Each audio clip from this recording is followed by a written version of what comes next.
Hello and welcome to a special edition of a Cross the Park podcast with myself, Ian Mills. We all seen the statement on Wednesday from the Everton Shareholders Association. So I'm delighted to be joined by the chair of Everton Shareholders Association, Mr. Dave Kelly. Dave, thanks for joining us. How are you doing? I'm fine, thanks, Ian. It's going to be an interesting show. I think it's an interesting time for the club, and you're very kindly give us your time. First of all, I'm not the brightest of Evertonians. I confuse all of these groups, and we've had the fan advisory board on, and now we've got the Everton Shareholders Association on. Just let us know what exactly the Everton Shareholders Association is and what you do. Well, Everton Shareholders, excuse me, Everton Shareholders Association is the oldest shareholders association in Welsh football. It was first formed in 1938, believe it or not, and has been alive and active from that day to this. Works quite diligently behind the scenes. Has been involved in most of the major decision-making processes, whether it just be to be consulted with or just to be informed. We have dialogue with the club on a fairly regular basis. Which is probably a little bit misleading because we have it infrequently as well. At times, probably most people would have a vision of the Shareholders Association as something that does very little or nothing. I would suggest that's clearly not the case, and we've done many notable things over the years. The club have previously stopped having annual general meetings. We managed to organise and mobilise the wider fan base to hold the board of directors to account and force them into reinstating annual general meetings. I think the annual general meetings was probably the best example of what Everton Shareholders Association are. Because one of the things it does is it enables us to get a copy of the accounts and to agree or disagree on the accounts, and the accounts would normally get signed off at that general meeting. It would then enable us to question the board on various things contained within the accounts.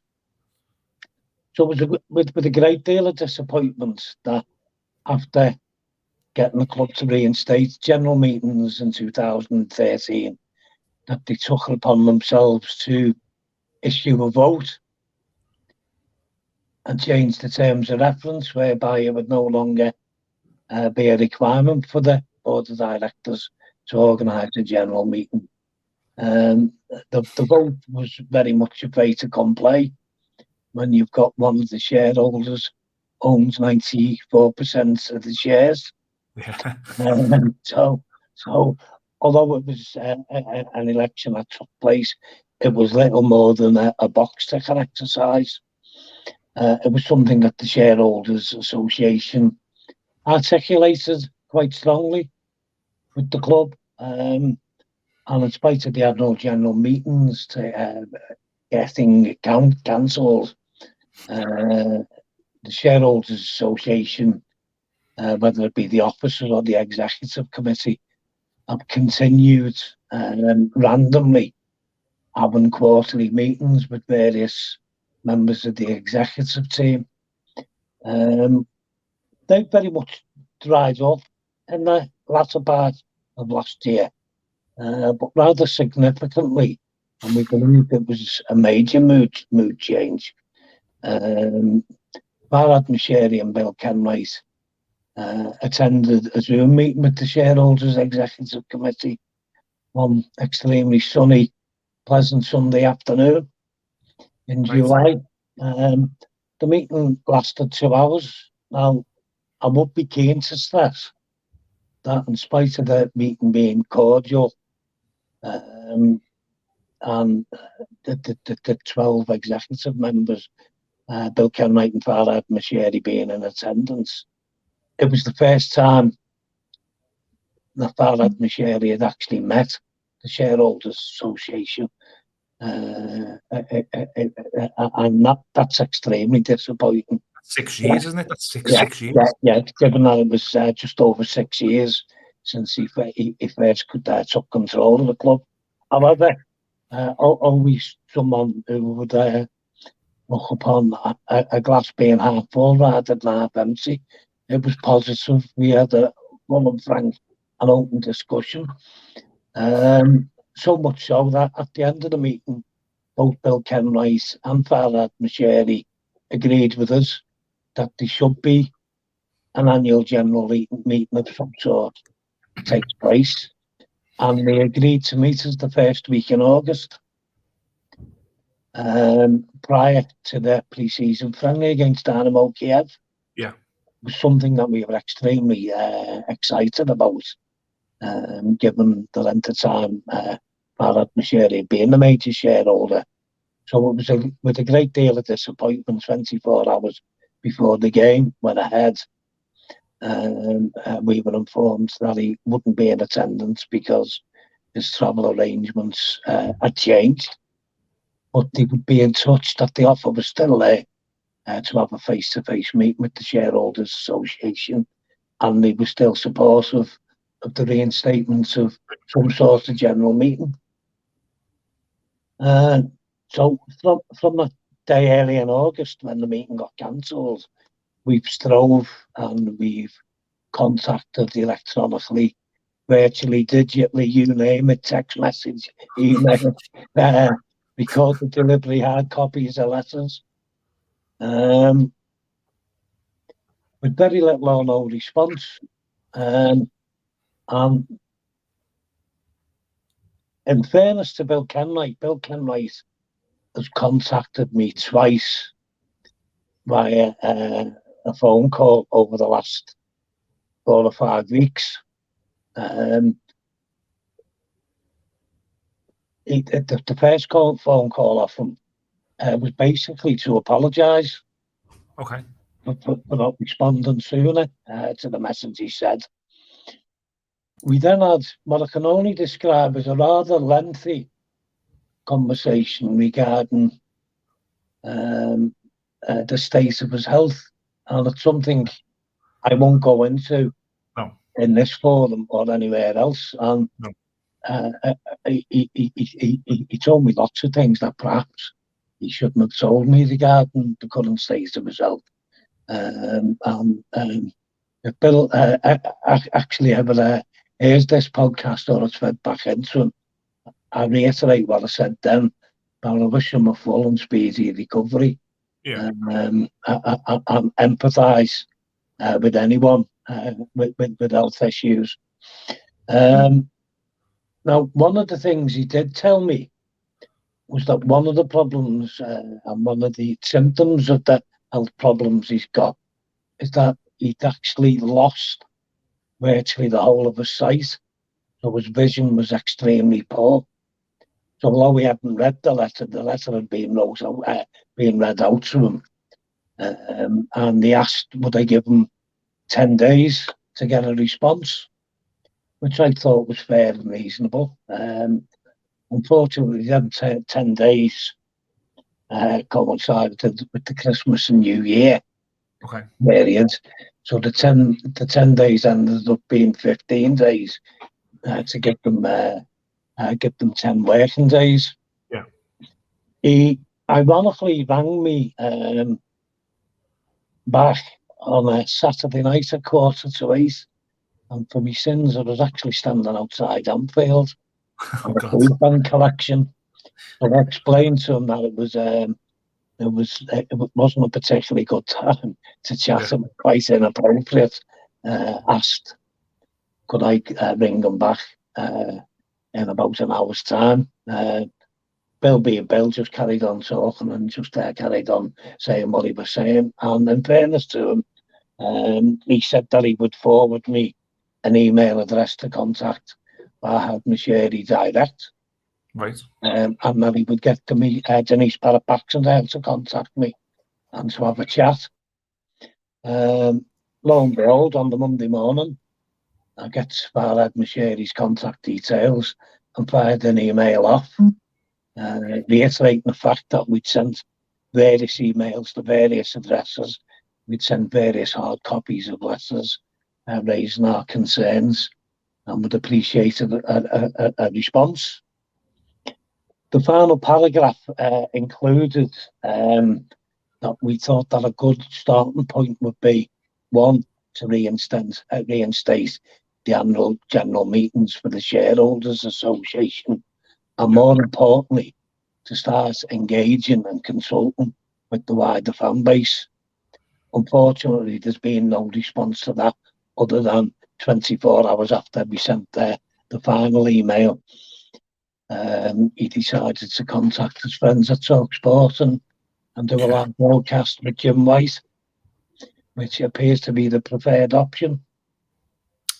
It's frustrating for the fans, so I can probably only imagine how frustrating it is for you when you've got these sort of, not so much guarantees, but you've got feedback that you can engage and maybe get some answers and clarity. So I can only imagine how frustrating that can be for you and the rest of the Shareholders Association. So what one of the frustrating things about it, to be honest with you, Ian, is lots of people have said, "Can we see the copies of the minutes from that meeting that you had in July?" Now the reality of it is, there was no minutes, no minutes kept, because it was an informal meeting. It was a chat between consenting adults in a formal and quite relaxed setting. And again, Farhad Mashiri, in fairness to him, probably said a lot more than what he should have said. And it was really interesting. And that was the first time either myself or any of the shareholders had actually heard someone from the club quote, we've been told repeatedly over the last couple of years that we've signed a £500 million design and build contract, which is guaranteed at £500 million. They actually told us in that conversation that it was now £760 million. And that was the first time. So that's been the case. In fact, he actually went on to say during the meeting that he was actually signing a cheque and handing it over to Lango Rock the following day for £100 million. He gave us absolute commitment that he was here for the long term. And there wasn't any option whatsoever about not paying the contract and what they were asking for, because it would be an absolute disaster if the funding for the stadium wasn't in place and available to them to halt the progress of the stadium. And that's clearly something that he stated to us, and it's something that, in fairness, appears to have happened. So we're talking that there is some engagement there between yourself and the owner and yourself and the chairman, but we're recording this on a Thursday lunchtime, and it was yesterday that the Shareholders Association, through the social media channels, put out a statement which basically said that there's a vote of no confidence now in the current board, and you published a petition for people to sign. Obvious question, firstly, is why, as a group, have you chosen no confidence in the current board? And secondly, why the timing? Why now? Well, I think to deal with the second question first, why now? It's blatantly obvious that over the last 7 days has probably been one of the worst times in the long and proudest history of Everton Football Club. The Shareholders Association have took quite a bit of stick off a number of individuals and groups on the relative quietness or their inactivity. Well, because there isn't stuff repeatedly posted on social media, doesn't mean that the group and the officers aren't working behind the scenes diligently. However, and I said this last week at the public meeting in the Blue Base with the wider fan base, the Fan Advisory Board and Everton Shareholders Association, not in conjunction with each other, two independent groups who work autonomously and independently, have got a view, and in my opinion, the view is absolutely correct. 100% correct. Unfortunately, you can't sack a board. No matter what way you try and dress that up, you can't sack a board. Now, although I stayed behind the Goodison Park last Saturday and took part in the protests, I will never, ever advocate sack a board. I won't be chanting sack a board, and I won't be holding a banner saying sack a board. The only person who can remove the board is the owner. And we've deliberated as the Shareholders Association quite long and hard about where we go and what we do. The reality of all that is, I think we've been incredibly patient. Yeah. Since the promise meeting that was due to take place in the first week in August, to now be mid-January, and still no offer, no communication, and no progress was being made. I think I've been on the executive committee of the Shareholders Association for 15 years, and there's been other turbulent times that we've had, and I relate to things like Destination Kirby, which was a black cloud, and again, I was heavily involved in the Keep Everton in Our City campaign. But I think the meeting, the meeting on the Monday night, the vast majority of the executive, I would suggest the word "none" would sum up how we all felt, and obviously looking for something that we could do, that we could put our name to, and something that we felt, because I don't believe for 1 minute, although it's Everton Football Club Shareholders Association taking the lead on this and calling for a vote of no confidence, we believed it was important to also include the wider fan base in this. The only way we get out of the current mess that we're in is by us being united, with us having a united front and us all being together. And that's why the letter we sent last week was actually not just calling for the reinstatement of general meetings, but also for engagement to start taking place with the wider fan base.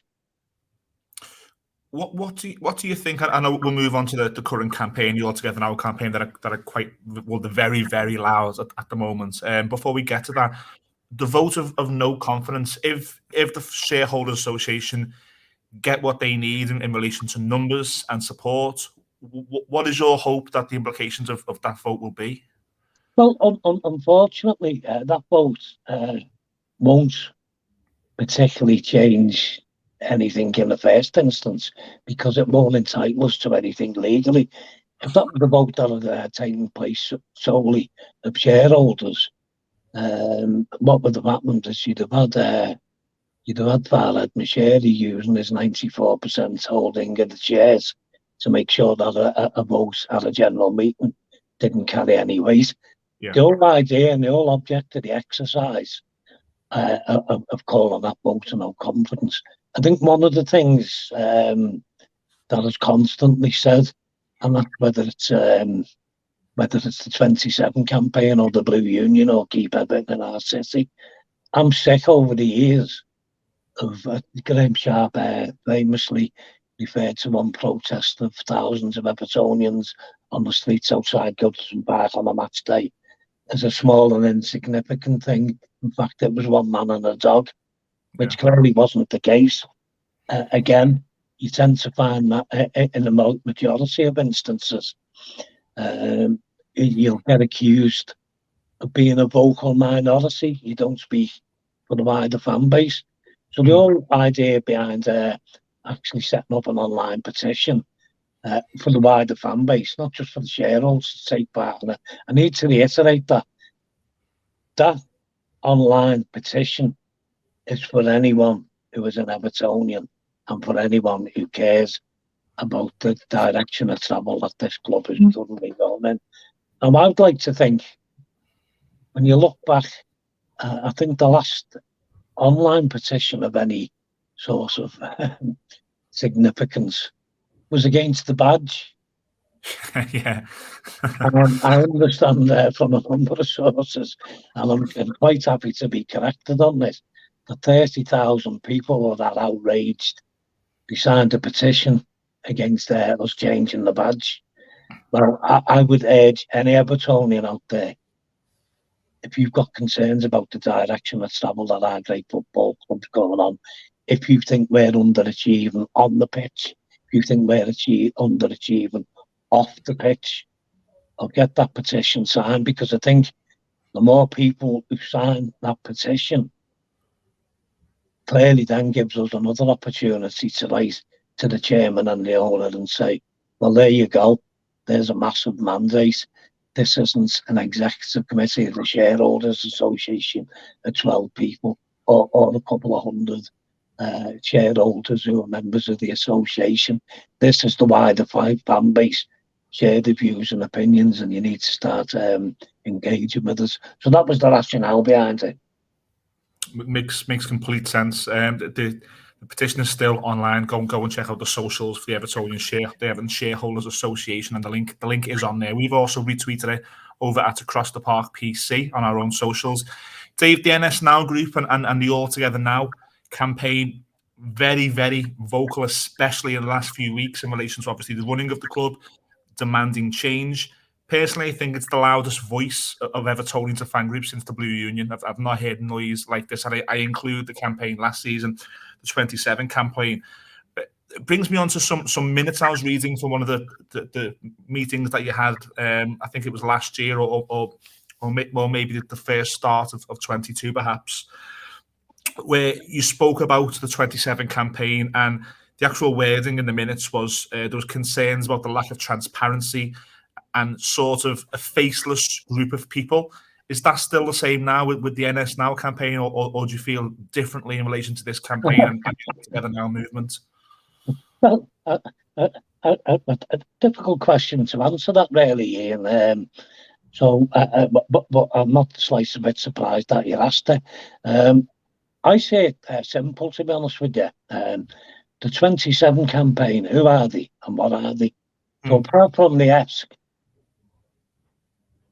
or Paul Quinn, if you want to be really affectionate, it doesn't have a public persona. And it's one of the things, and I've spoken to Paul on numerous occasions over the last couple of years, and just because the Shareholders Association haven't supported that campaign, we believe the Shareholders Association itself has got its own identity and wouldn't really particularly want to have another group speaking on our behalf. Interestingly enough, I will turn the tables on you. Paul Quinn, the ESC, is actually a shareholder, but he's not a member of the Shareholders Association. And I'm sure he's got his own perfectly valid reasons for not being a member of the Shareholders Association. But the general consensus of Everton Shareholders Association is that us as an organisation that has been active since 1938 wouldn't really be comfortable with another organisation talking on our behalf. No, and that's more than a fair answer. I just think it was worthwhile asking you the question because the minutes were out there, and you may have got the question in the comments. Absolutely, and I've actually had that conversation with Paul himself and said, I would urge you. I've turned up a protest outside Goodison Park, and one of the problems is they'll organise a protest outside Goodison Park. The only figurehead that they've got is the ESC. There's no one there on the day to speak for and on their behalf, to be a focus of whether to be to the media or to the wider fan base. And I've urged them as well that what they need to do, they probably need to go public meetings. They need to go before their peers, don't they?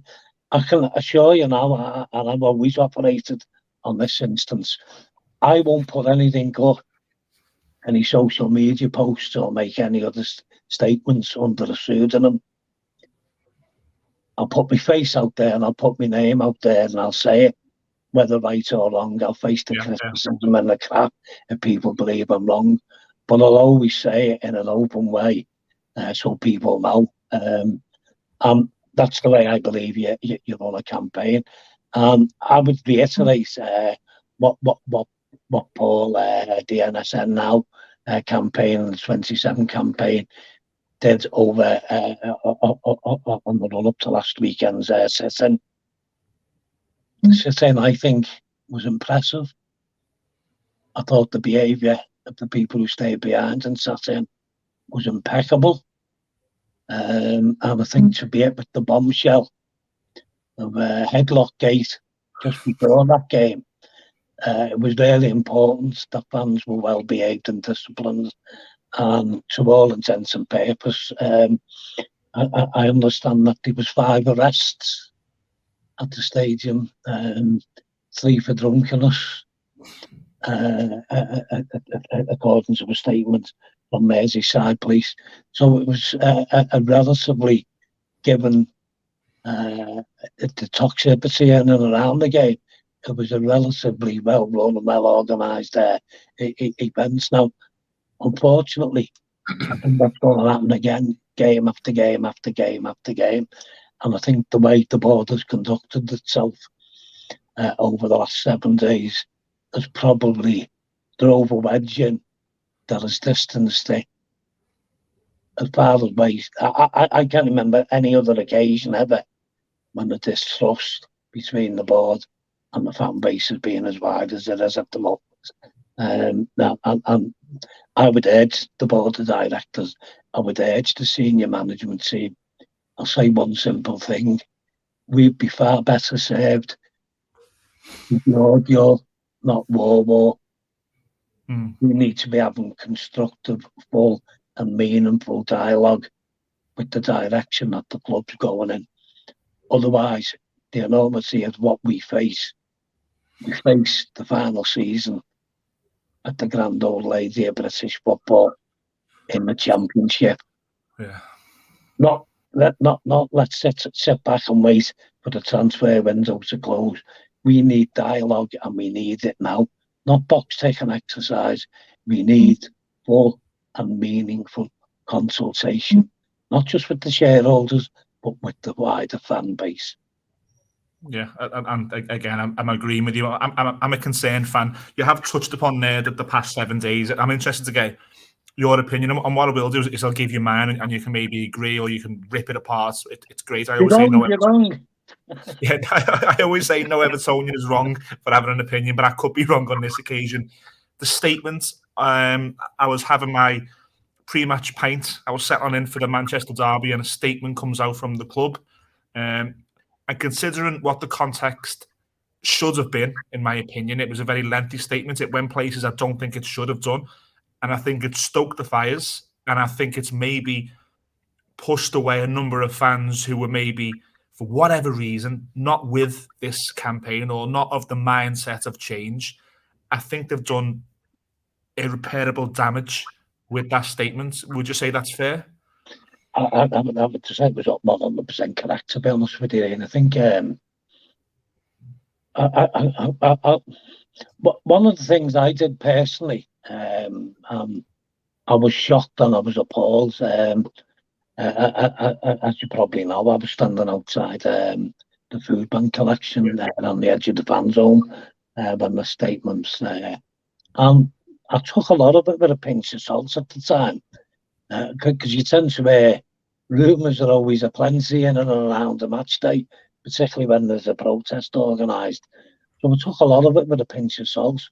When actually seeing the enormity of what being said, my own personal opinion, and whether this is the view of the Shareholders Association, I'm not too sure. But my own personal opinion was that they overstepped the mark. Yeah. And I believe they backed themselves into a corner that makes it totally untenable for them to go back into that stadium and to sit in that director's box as directors of our great football club. I'm absolutely appalled, and I said at the time, well, if that's what the club statement says, that the chief executive of this football club was put in a headlock by a fan, we all need to hang our collective heads in shame, because that is wholly unacceptable. One of the things I did, to be honest with you, Ian, as soon as I got home, I reported an alleged incident to hear game 2, which Everton are proud to be partners of Air Game 2, which mission statements is for women to be able to go to games and feel safe without threats or misogynistic comments made towards them. I note that there was a Hartlepool supporter was banned from football. So we got a 12-month ban order, so can't go on a football stage for 12 months for making a misogynistic comment to a lines. No, I was going to say linesman. Official. Both officials now are doing assistant referees or whatever what they're now called. Yeah. But so you've got Everton Football Club signing themselves up as pride partners to Game 2, and then deciding that it was only the chief executive in a headlock. That's okay. We're not reporting. We're going to deal with it internally. I'll tell you now, my own view and my own opinion is there should be an absolute zero tolerance right throughout the whole of the club, irrespective of it being a CEO or one of the directors, a member of staff, a steward, a player, or a supporter. Anyone who potentially or allegedly has faced threats or violence or misogynistic comments, homophobia or racism, it needs to be reported, it needs to be dealt with, and it needs to be actioned upon. And that's why I'm extremely disappointed that it's being left in abeyance. And I think that's where the doubt comes from. And again, I don't know what happened, what didn't happen. I don't think anyone does, but that's where the doubt creeps in. They've done themselves no favour by saying this has happened and we're willing to look past it. Yeah, absolutely. I think we've got a lot of answers, David. I think the context of the show's been really great, and I've learned a lot from the show. I know that you've said that there's no sort of meetings planned, despite the request, despite there's been agreements in the past. I'm a really worried supporter by, and you've touched upon it. If the worst happens on the pitch, I think you can link that back to actions or non-actions of people in high positions at the football club. That's my genuine belief. And if you do get in a situation where you and the association can speak to the powers that be, is that something that you think you're able to communicate to them and maybe get some dialogue back to the fans? Well, I think the board and the senior management team have got a number of options and a number of alternatives. And I'm not just here shouting from the rooftops and screaming that it should be the Shareholders Association. I'm not bothered whether it's the Fan Advisory Board, which I also sit on, or the Fans Forum, or any other group. And there needs to be, very quickly, an attempt for some sort of reconciliation between the wider fan base and the club, because it serves no one's purpose that we've got a board of directors who feel they can't safely come into our stadium and are no longer going to attend games. It'll be interesting to see if they feel safe enough to turn up at West Ham on Saturday, because I feel safe enough, I'll be going.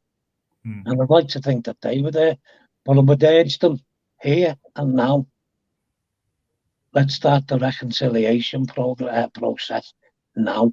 I think one of the things I'd like to touch on there, Ian, which I spoke about briefly, and forget about pro or anti-Bill Kenwright. The statement I'm going to make isn't pro or anti-Bill Kenwright. Everton Football Club's one of Everton Football Club's most highly paid employees is the chairman. The chairman is not in the best of health. He's 77 years of age. Now, my question would be, and if I had one question and one question only, my question would be to the HR department of Everton Football Club. where does your duty occur towards a senior employee in this club? And I said, I won't go into what he told me about the state of his health personally. But what I would say to you is, I work for a trade union in my day job. And the first thing the trade union would be saying is that employee who's one of our members, you've got a duty of care to look after their health and safety and well-being. Do you know what the diagnosis is? Do you know what the prognosis is? And is there a likelihood that he can come and return to his duties at some time soon? And hopefully the answer would be yeah. I would actually say to Everton Football Club, if Bill Kenwright's health is preventing him from being a fully functioning Bill Kenwright, we need to be appointing an interim chairman until his health improves and he can do his job.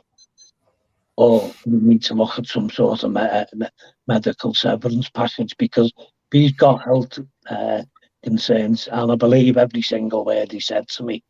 If his health is as bad as he's told me it is, we need to do the compassionate thing. Now, I think, given that what I've just spoke about, that probably tells you how dysfunctional our football club is, that it hasn't even had them conversations as far as I'm aware.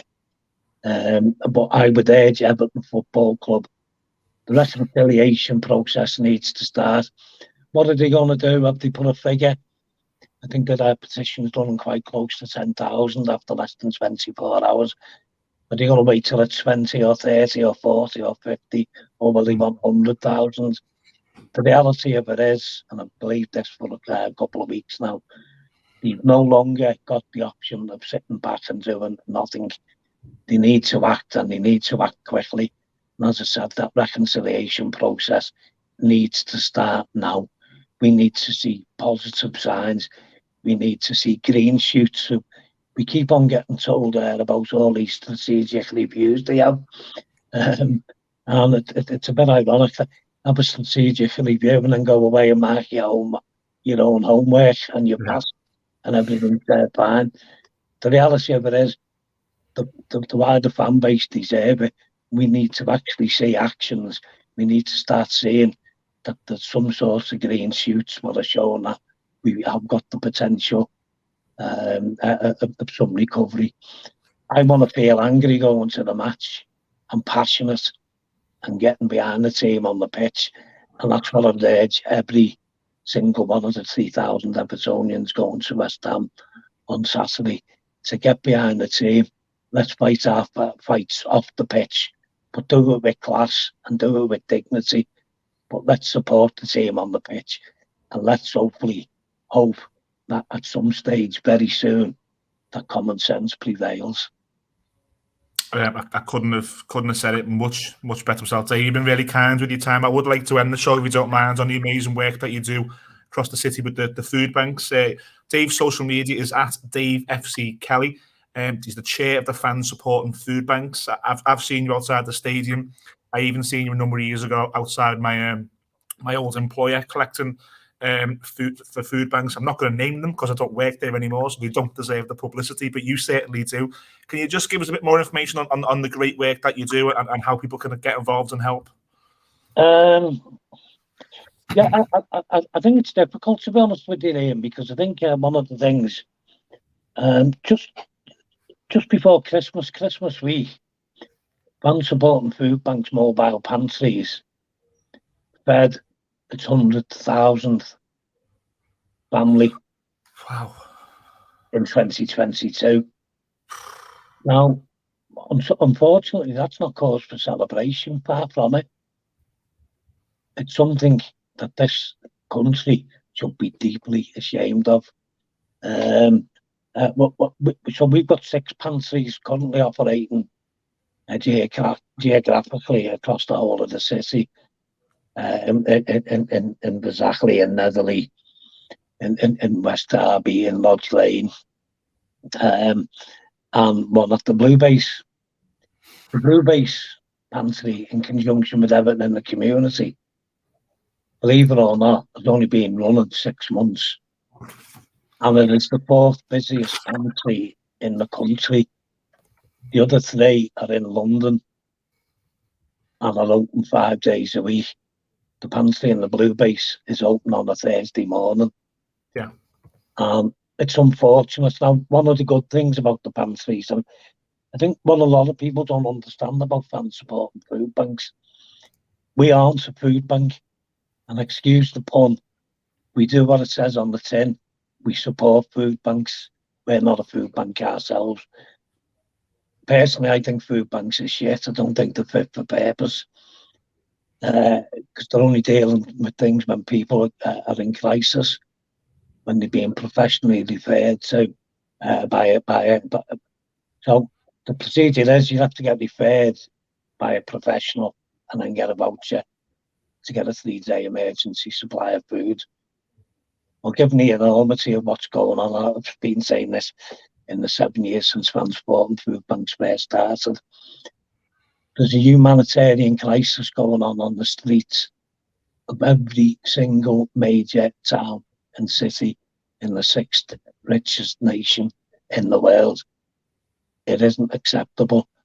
So the idea of our mobile pantries is that we get people to sign up and become a member, pay a membership fee, and for that £3.50, you'll get fresh fruit, fresh vegetables, fresh meat, and they'll shop in something that often likens to a farmer's market, and they'll walk away with food to the value of £20-25.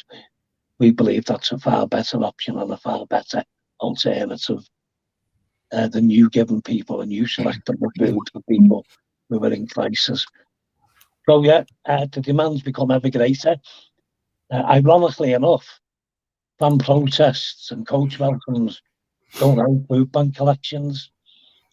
I was actually looking at the protest for the Arsenal game, where fans will be marching up Bellow Lane. Yeah. I would urge every single person marching up Bellow Lane, put a tin of peas or a tin of beans or a tin of soup in your pocket and drop it at the food bank when you get up there. You don't know whether the person next door or down the street or round the corner is going hungry, but there's lots of people who are. And I think that's the greatest gift that any Evertonian can give anyone in our community who's suffering from hunger. And I'll finish it on this. One of the most appalling stories I've ever heard. So fan support and food banks has grown from a wheelie bin outside Goodison Park at the Everton Man United game 7 years ago. It's now got a national network that runs right across the whole of the nation. We started fan support and food bank Scotland in July, and we've got fan support and food banks in Northern Ireland up and running in August. We had a fan support and food banks national network meeting held in St James's Park a couple of years ago, and a councillor got up and spoke about poverty, and she spoke about one of the most graphic illustrations of how bad things can be when she said that someone had visited her surgery who was desperate, who hadn't ate herself personally for 3 days, and the children hadn't ate for 2 days. And she told the local councillor that when she went into the bedroom to put the lights off and to make sure that the kids were all right, one of her children was picking wallpaper off the wall and eating it because they were hungry. Now, that is the enormity of what's going on out there. And that's why I tend not to get too excited about the machinations of what's going on in the everyday life of the average Evertonian. Wow. So that's the enormity of what we're experiencing. When you're seeing people who've had to escape, we often get journalists will always ask you, they always want this mythical, magical nurse who's using a food bank. Do you know a nurse who's used a food bank? And I remember the last conversation I had with the journalist about this. Was, yeah, we had a nurse at one of our pantries. Like, oh, can we go and speak to her? No. Why would we put someone in front of a camera for you to interview them? For your own information, the nurse had been subjected to domestic violence, and she'd fled a violent relationship, and you wouldn't put her in front of a camera because she had a black eye and a thick lip. God. And that's what's going on up and down the whole of the country. So I would urge anyone going there, whether it's to the game at Goodison or any games anywhere where there's a food bank collection going on, make a donation. And as well, we say most of our social media output, 40,000 fans at Goodison all donating 110. We can more or less guarantee that there'll be no kids going to bed hungry and having to pick wallpaper off a wall. Yeah, it's powerful story you've said then. I think we'll try and push that on our socials the week of the Arsenal game. I know you're around the fan zone area, aren't you, on a match day? So if anyone is around the ground, whether you're doing a protest or not, it would be great for that to be the game to be remembered by, you know, massive donations or record donations to the food bank. That'd be really great. But Dave, you've been really kind with your time. You've given us 46 minutes. I've had my entire lunchtime in work talking to Everton. I've got to say it's been great, but I've had better, more exciting lunchtimes than talking Everton. But it's been really, really kind for you to come on and give us no problem at all. Such amazing diet, some amazing content. My eyes are open. Like I said, Dave's over at Dave FC Kelly over on the Twitter. You can find a lot more about the Everton Shareholders Association and the food bank work he does as well. Dave, been an absolute pleasure. Thank you so much. Cheers. Thanks very much for your time.